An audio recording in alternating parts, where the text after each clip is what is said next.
I received a letter from a girl, and I'd like to share just a small part of it with you. Dear Lupita, it reads, I think you're really lucky to be this black, but yet this successful in Hollywood overnight. I was just about to buy Dentsure's Whitenicious cream to lighten my skin when you appeared on the world map and saved me. My heart bled a little when I read those words.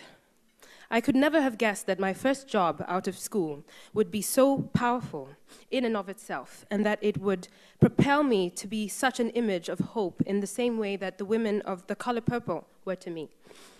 I remember a time when I too felt unbeautiful. I put on the TV and only saw pale skin. I got teased and taunted about my night-shaded skin.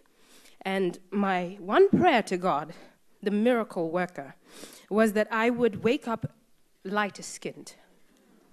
The morning would come and I would be so excited about seeing my new skin that I would refuse to look down at myself until I was in front of a mirror because I wanted to see my fair face first.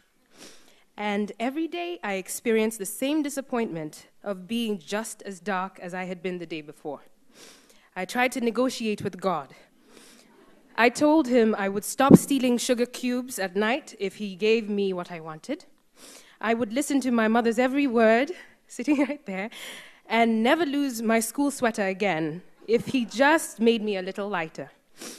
But I guess God was unimpressed with my bargaining chips because he never listened.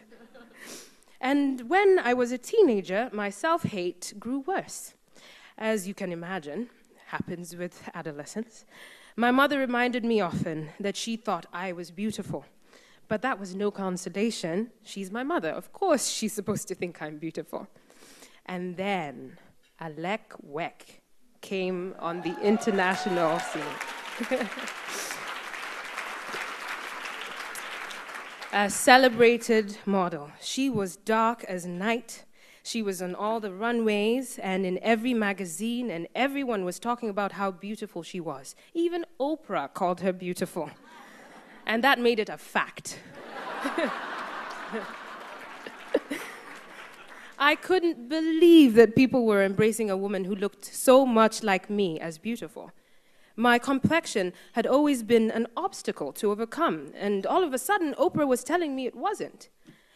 It was perplexing, and I wanted to reject it because I had begun to enjoy the seduction of inadequacy.